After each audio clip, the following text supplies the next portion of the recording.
Good morning, ladies. It's Dr. Carol Laurie, and I am here with one more of my wonderful guest experts. We're here with Rita Garcia, who is a spiritual coach. We were just talking about her story and self-compassion, and I think that's a really important topic we'll be delving into today. So welcome, Rita. Thank you so much for being here. Thank you so much, Carol, for having me. So, do you want to start out by telling people how you got into doing what you're doing? So, like a lot of teachers and coaches and therapists and healers, it really came from me first. I had to go through my own experience. So, I grew up wanting to help people, became a social worker in New York City, had a family, moved to the suburbs. That's a tough job. Just Yeah. pause a second. Having lived in New York and been a social worker in Philadelphia, it's not an easy it is a Yeah. hard job to be a social worker in New York. Yeah, it's difficult, but also an honor and privilege because you get to work with people, sometimes the lowest of the low in terms of where they are in their life. And that's a very vulnerable state. So I've always felt very honored. I even get choked up thinking about it, to be with them in those moments. And I think also because I've been in those moments and having someone to come and help is really life-changing for you. So, and when I was in New York, I did what every self-respecting New Yorker did. I went to therapy.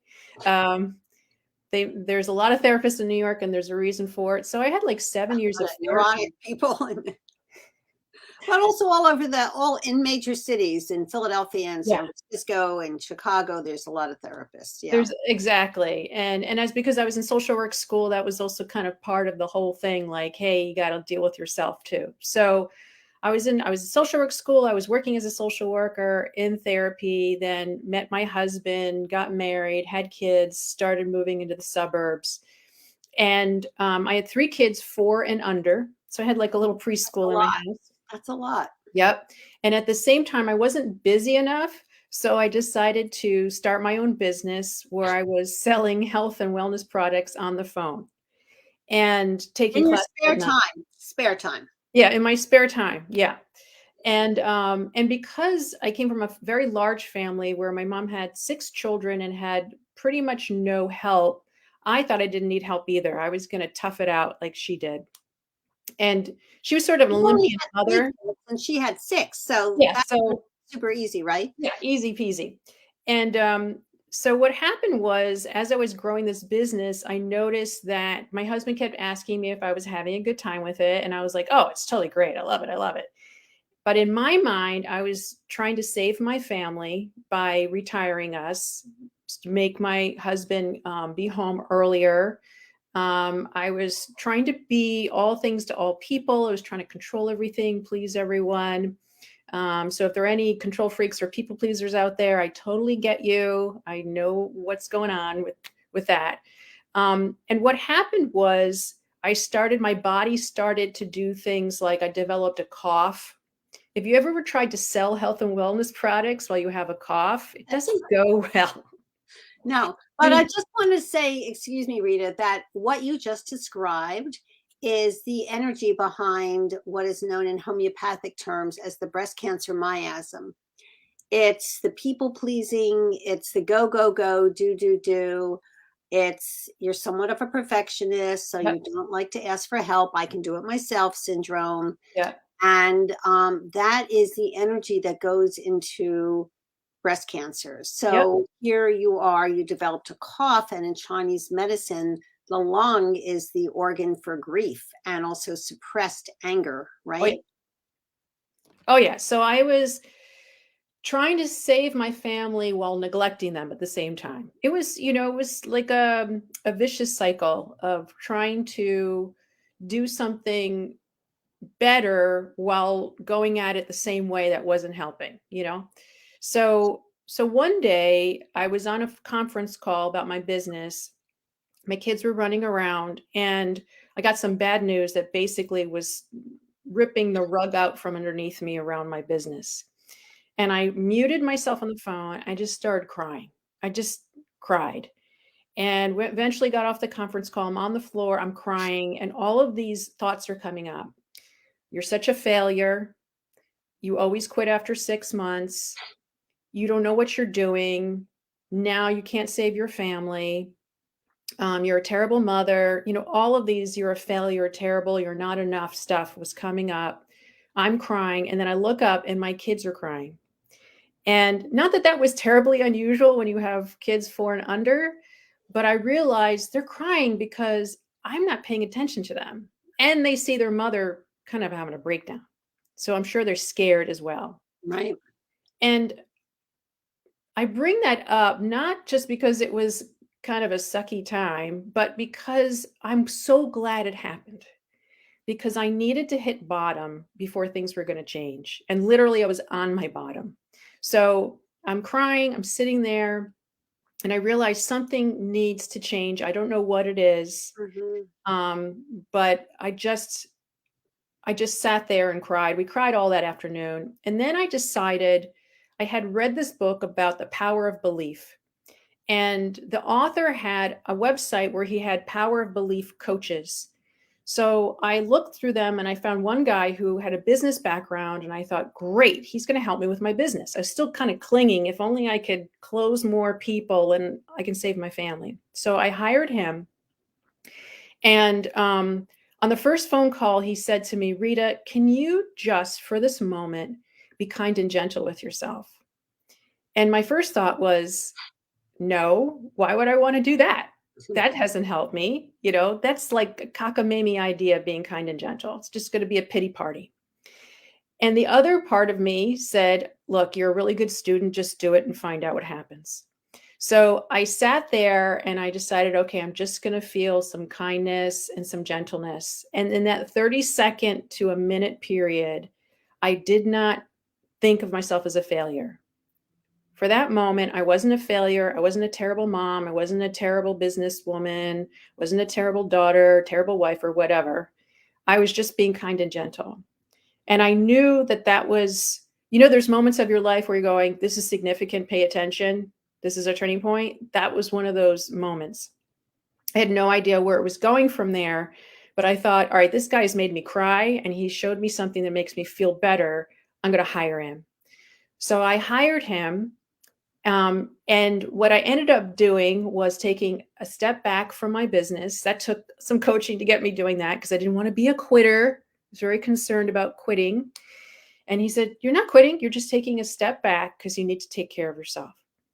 And so I started doing things like working out, taking time for myself. I ended up hiring a doula, not a doula, sorry, an au pair who ended up living with us for 2 years. She was a godsend. So many things happened in that 2-year period that I was so grateful to have another able-bodied person, adult, to be able to help me. And I realized how hungry I was for that time for myself. In fact, it kind of scared me the first month or two. I didn't want to come back home. I wanted to stay out doing whatever I was doing, whether it was meditating or working out or walking through the forest. I thought, oh my God, what kind of mother am I that I don't want to go back to my kids? But really what it was is that I was finally get the food and the drink that I needed to feel better. And I just wanted more of it. And then I noticed slowly through the coaching and taking time for myself and the meditating and all of those things, I started to feel better. And as I started to feel better, I started noticing all of the other women in my neighborhood and around my neighborhood who were kind of like the Walking Dead, who were just kind of zombies walking around. They had the baby Bjorn, they had their cup of coffee, and they just looked like, I don't know what I'm doing here. I don't know how I got myself into this situation, but I am not happy. And so that's a very sad statement about life, isn't it? Yeah. Yeah. And these are not women who have no resources. These are women. Yeah, they're in Whole Foods. They're surrounded by abundance, and yet they feel very deprived. They feel very alone. They feel very like, I'm a failure. I don't know what I'm doing. I'm not. I work so hard, and this is it. And I reached out to about 10 women that I knew. 3 of them responded, and that was my first group. And because I had a social work background and I had worked with different clients and I got some of that training, I kind of automatically just went into it. I had the coaching from my coach, and I just kind of went from my hip a little bit, and I shared with them what I had been learning. And boy, were they hungry too. They were just like, "Can we do that again? Can we try that again?" And so I just kept meeting with them.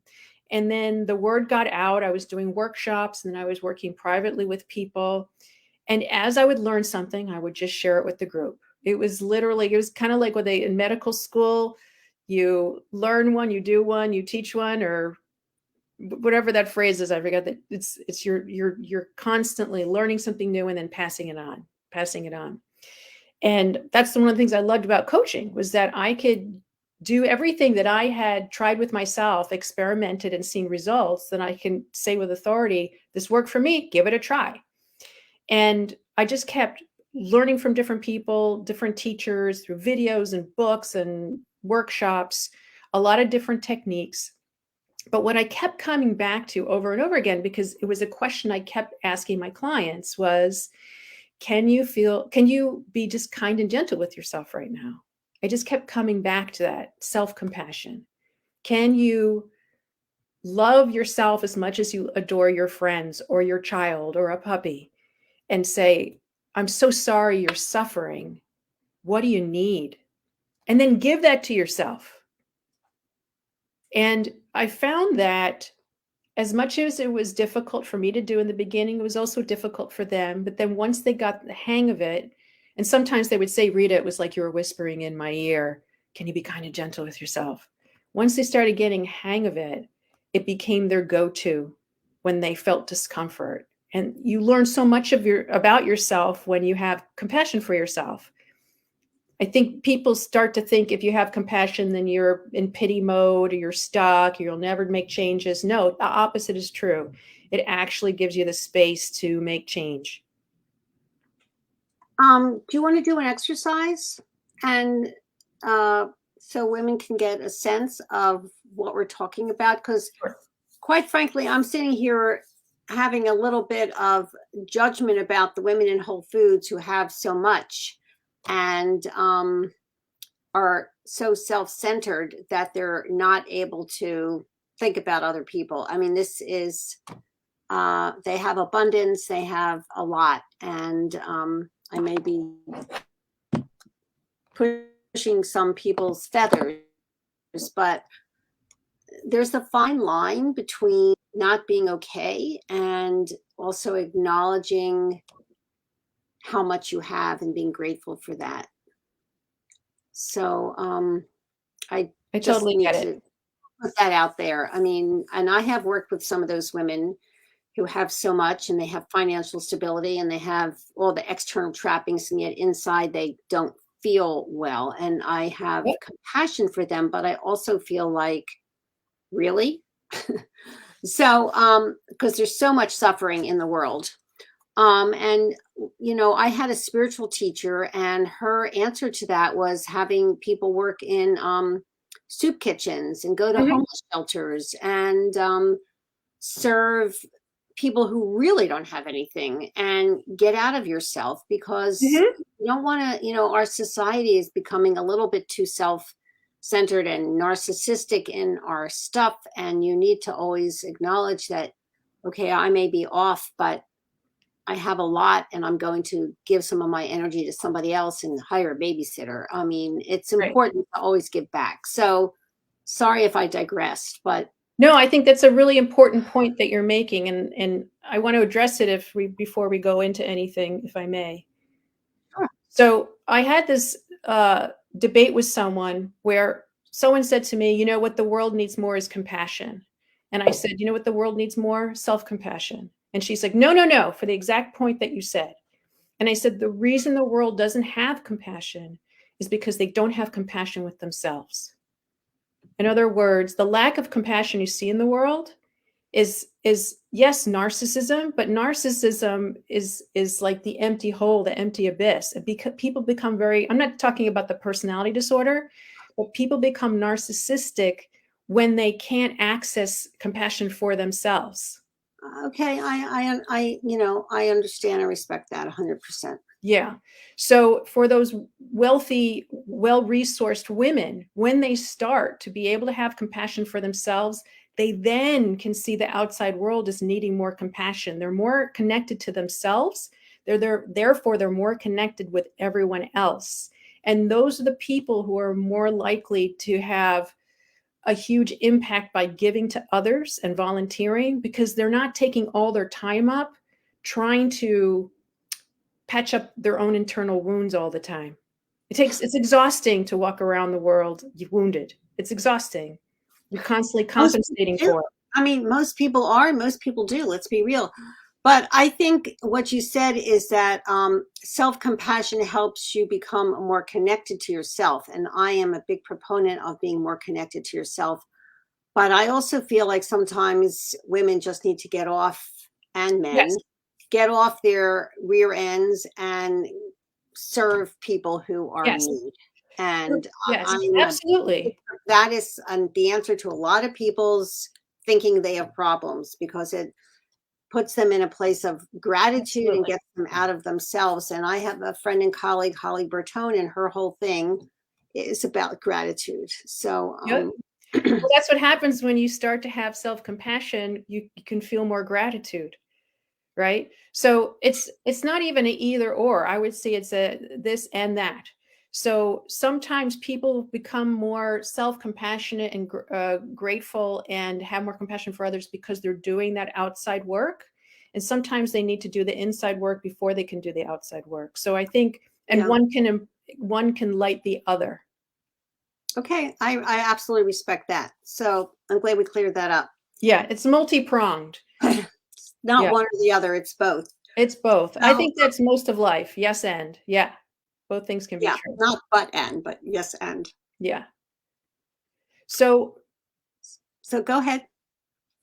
you wanted me to do an example of what I Yeah, need, what I'm talking about? yeah, Okay. So, I would say for the audience, consider something that's feels really uncomfortable for you, some discomfort, something you're frustrated with, a relationship, a person, an event that brings up discomfort for you, and write it down. And I want you to just notice how you're feeling as you're writing it down. What are the emotions that come up? Frustration, anger, um, worry,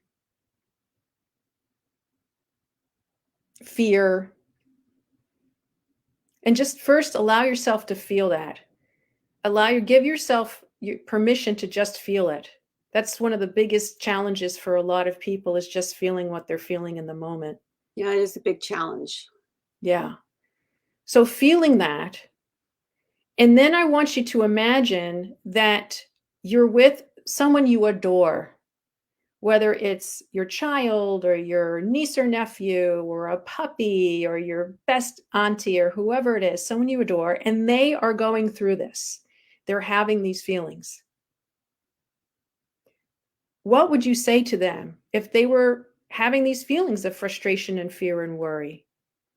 Would you say, suck it up? Or would you say, I'm sorry you're suffering with this? I adore you so much. I see that you're suffering. I'm so sorry you're suffering. And then you may ask them, what do you need right now? Just what do you need? And it could be, I need someone to hear me. I could need someone to recognize me. I need to do something about this. Um, I need someone to say, you can do it, whatever it is. And write that down. Now, when you do this, we're kind of speeding through it, but this is something you can really take your time with and ask these questions with a pause and write down.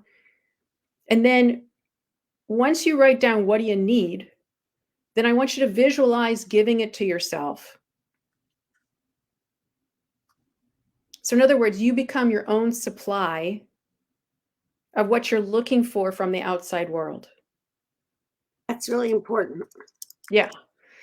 Because I really feel like that song, Looking for Love in All of the Wrong Places, is really what we're doing all the time.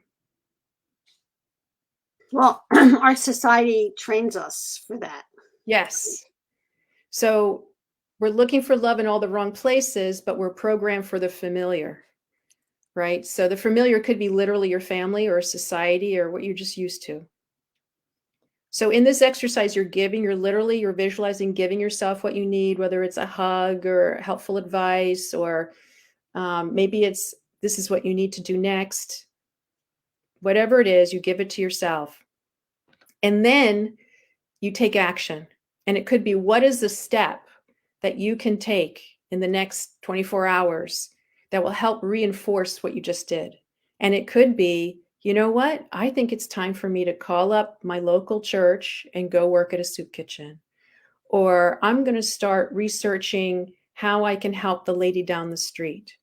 Or the next time someone passes me, I'm going to smile at them because I really needed a smile today. And so I'm going to pass that on to someone else. That's the way you integrate all of these things. So you first recognize that you have discomfort. You write down the situation, because I really think writing things down helps to make them, and you can go into observer mode much more easily. You have compassion for yourself around it, as if you are your own best adored friend, because that's the goal here, to be your own best friend. You ask for what you need, you give it to yourself, and then you integrate it into your life almost immediately, as much as you can. And that way you get to not only have compassion for yourself, then you get to bring the compassion into the outside world. So when I have that's very beautiful, Rita. Thank you. When I have my life group coaching program, and week number 5 is creating a healthy and joyful lifestyle. And I always talk about giving back. Mm-hmm. And I think it's a very important part of healing, because it can't always be about us. Yep. And the stipulation that I make is that you need to have everything together before you then give your energy and do stuff for other people. But the other thing I want to say about that, and I say it in my groups, it doesn't have to be all or nothing. So even if you don't have it all together, and who the heck really does anyway? I mean, as you said, you could, there's a little old lady living across the street. You could go over there and say, I'm going to the grocery store. Do you want to come, or you want to give me a list? Once every other week. I mean, it doesn't have to be, you don't have to start doing something for somebody over much, to the point where, once again, you're taking on too much than you have room for in your own energetic plate. And it could be volunteering once a month. It doesn't have to be 3 times a week. So I think that it's very important what you said. And I think that you have to have energy for yourself before you start taking care of other people. So if you're out there, ladies, and you're listening and you're thinking, I'm on aromatase inhibitors, I have horrible pain, I can't even make it to the bathroom. You have to have compassion for yourself. And what you do with that then is, I want you to take your supplements that I've recommended for you. Yep. I want you to start drinking your healing smoothie every day, and make vegetable juices, or ask a friend to make vegetable juices, and stop eating gluten and sugar. That's how you get your energy back, and you have self-compassion for yourself. Yep.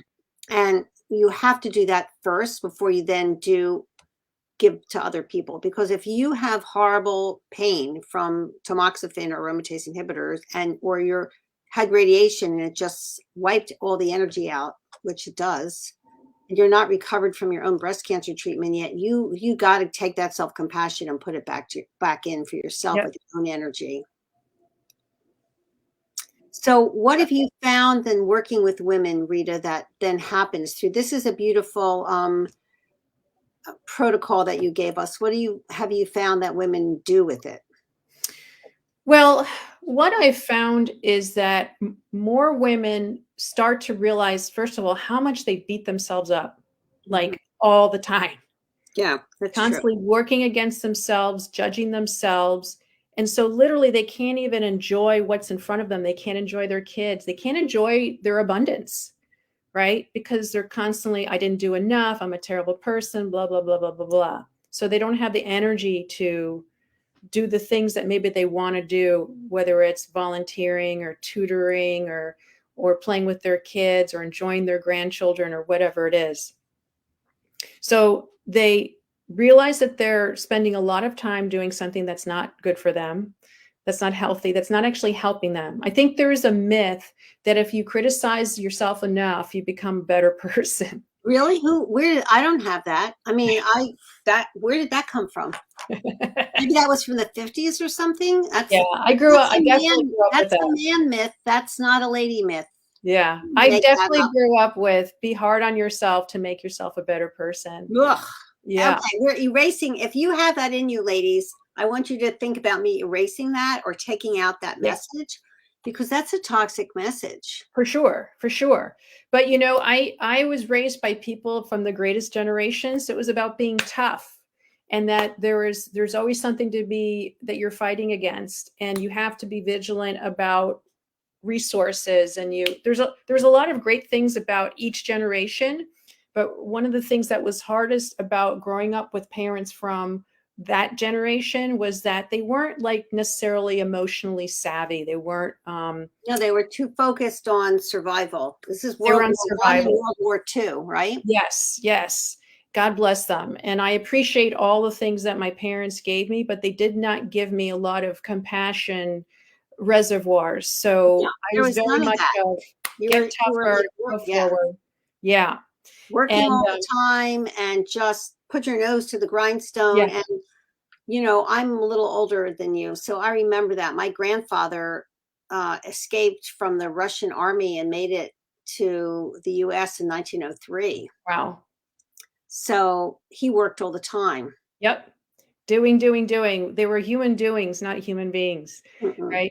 So one of the things my coach used to say to me, because I was very much in that doing mode all the time, was Rita, sometimes when you're doing and doing and doing, you make doo doo. It just doesn't, it's not necessarily great. And, I was a octopus multitasker as well, thinking I could do it all. And I wasn't doing much of anything and not very well. Mhm. So I learned that when you have compassion for yourself, it actually makes you more present so that you're more effective. So the clients I work with make better choices. They doubt themselves less because they're not beating themselves all the time. They're not beating themselves up all the time, right? They're more likely to be able to course correct when things are going wrong, because they're not like, oh no, I made a bad decision, so I'm just going to keep compounding it and not admit that I'm making a mistake. It's like, no, actually, we need to correct that, and that's okay. So they learn from their mistakes instead of repeating them over and over again. They have more room for joy in their life. They enjoy their kids more and understand that their kids are not just a reflection of all the mistakes they've made in their life, but kids have their own path. Oh yeah. That's a big one for my moms that I work with. They kind of forget that kids have their own path, and you can only do so much, and then you have to kind of let them do their thing and learn their own thing. Mhm. Um, How old are your children now? So I have young adults. I have my 17-year-old and then 18 and 21. So I'm in that starting to leave the nest. We're Yeah, starting to feel that empty yeah. nesting High feeling. school, junior end of high school, going off to college. Yep. It's a great Yep. time. It's one of the most enjoyable times I've had with my kids. Uh, they're really blossoming into amazing people. And yet I still had to be compassionate with myself because stuff comes up. Oh, did I mess this up? How are they going to do with that? Should I intervene? Should I not say anything? All those things. Yeah. So, My daughter's favorite expression is, Mom, I got it handled. yes, which is great. I think it's great. Great. Fine. And she's 28 now. She's a third year medical student. So I she got really it is. handled, Mom. I said, great. Just let me know if you want to have a conversation about it. I'm happy to take that off my plate. Absolutely, absolutely. So a lot of great things come out of this having this self-compassion. Um, and I think for me, the biggest one that I see is they realize that the strategies that they used in the past just don't work anymore.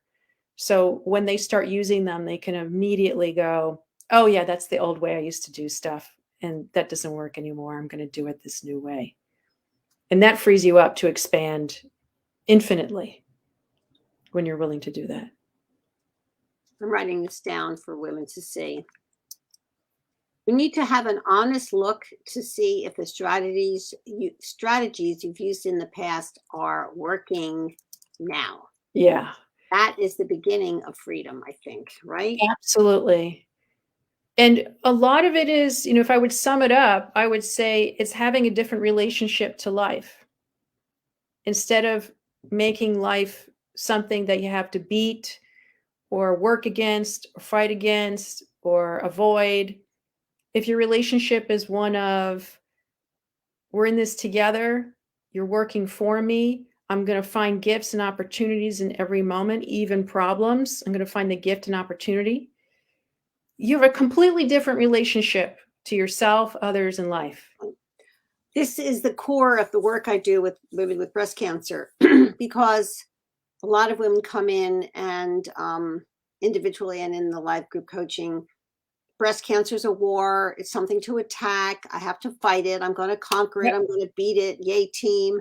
Yep. That's a very masculine approach towards a chronic disease. And breast cancer is a chronic disease of the feminine. It's a feminine illness. And those words are extremely masculine, and they're inflammatory, and they create war. It's like a war on cancer. Yes. So the first step, as Rita is saying, is we need to begin to have a more feminine approach towards how you're looking at your breast cancer, how you're looking at the diagnosis of your breast cancer. And then, as Rita has said, to go down that path of how you're looking at your life. Yep. Because if it's you versus your life, you are always going to be in an inflamed state. Yeah. Us versus them. That's well, and to be fair, that's the messages you get from people who were involved in the whole thing. well, it's also the messages we get from American advertising on television. Yes. I mean, it's insidious. We're always in a war with something. Are you fighting depression? That's one of the best commercials. Eating the clock.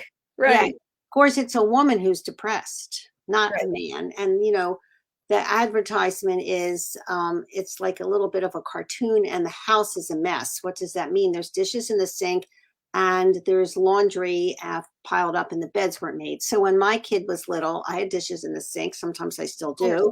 My bed isn't made always, and there's piles of laundry to fold. I'm not depressed. I don't feel like that makes me it's clean, but it might be messy. But why is that?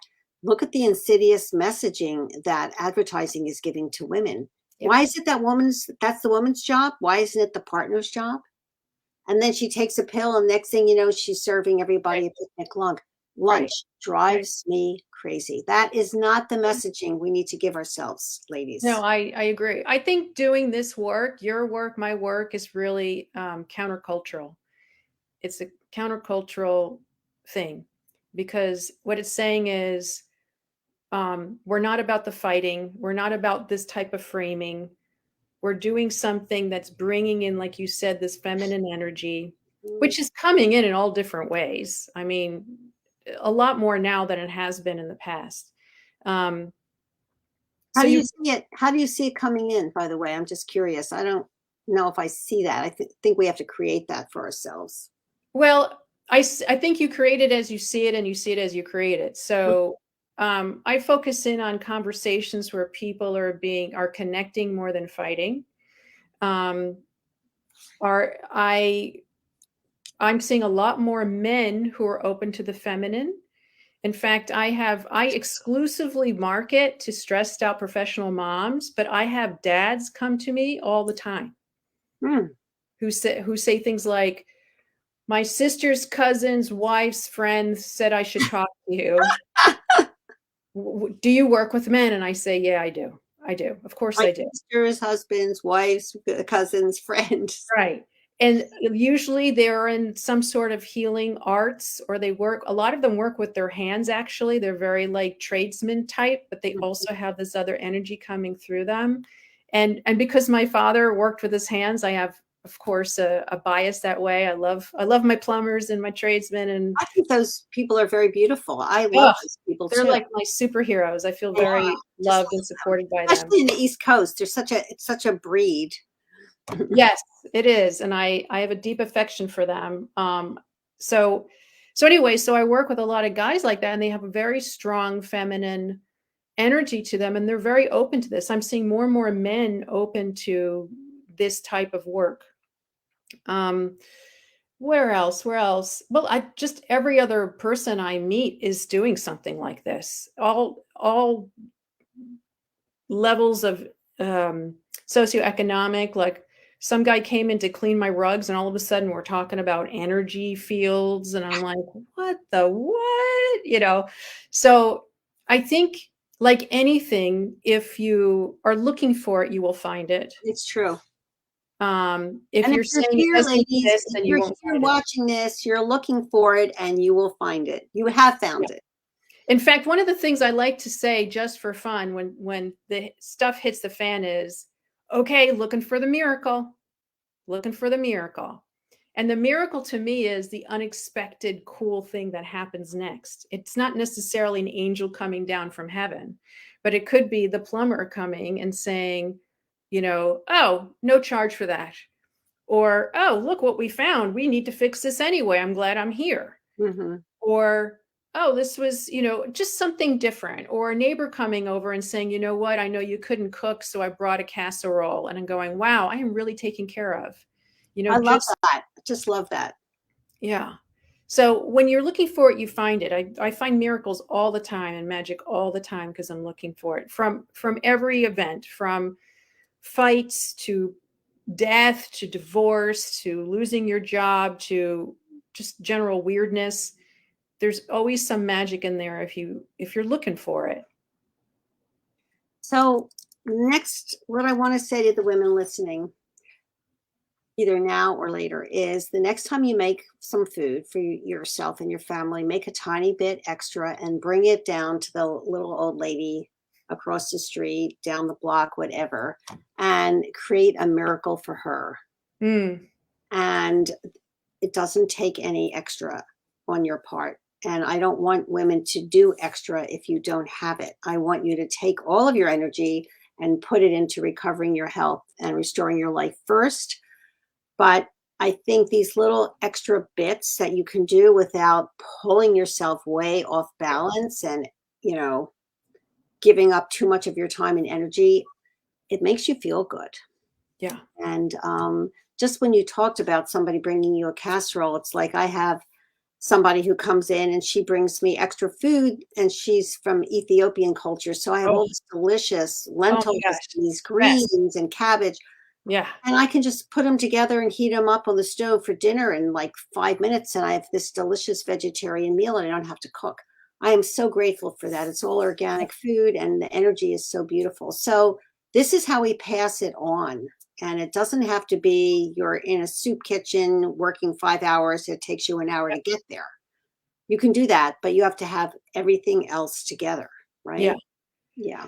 Also, I feel like going the path of least resistance is very helpful. So, for instance, maybe you're a terrible cook and cooking feels like drudgery to you, but maybe you're a really great singer and you just want to like sing a little song for somebody. Or like one Christmas, I'm not a big gift buyer. I don't like buying gifts. I think it's amazing when people give me gifts. I'm like, wow, how did you do that? Because that's not my thing.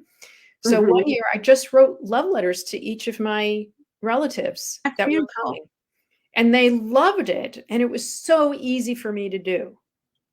So I love the marriage between it was not that big a deal for me to do, it was easy for me to do, and I enjoyed it, and they received it in a really good way. Those are those great moments. Um, so I just wanted to add that in because sometimes that stops people like, oh no, now I have to make a meal or Thank something. you, Rita. Thank you so much. No, not everybody has to cook if you're not a cook, but a little bit. If you're doing laundry, you could go across the street and say, I'm doing a load of laundry. Would you like me to put in a load for you? I Yep. mean, there are little old ladies and people who are alone, and they really would welcome or just go over with, if you don't have to cook, you can bring over a cup of tea and say, let's sit and talk for 20 minutes. I mean, it's a beautiful thing to give back. Yes, So, absolutely. and That when you, community, I think we've lost that, the yeah, we community. have lost it, which is what the group coaching is about, and creating community of women with a very specific attitude about your health and how you want to recover. You're not a victim. You're not attacking. You know that you need to do the other side of breast cancer care, which is medical oncology and natural and holistic strategies to optimize your health. Yeah. So, Rita, I have enjoyed this conversation so much. Thank you so Me too. much. Oh, And everyone, if you want to reach out directly to Rita, it's a beautiful website name she has, Becoming Awake. I love that. I think we all need to work on awakening our self-compassion and self-love more, and become aware of how our little negative voice never stops. That's what homeopathy is for. Leave comments here, reach out to me. You can always email me, support@thepathofbreastcancer.com. I answer every email. You can leave a message here. I will email you. I will respond back. And get in touch with Rita at becomingawake.com. Thank you, Rita. It's Carol Laurie signing off for now. Have a lovely day, everyone. There'll be more later. thank you, Carol. Thank you.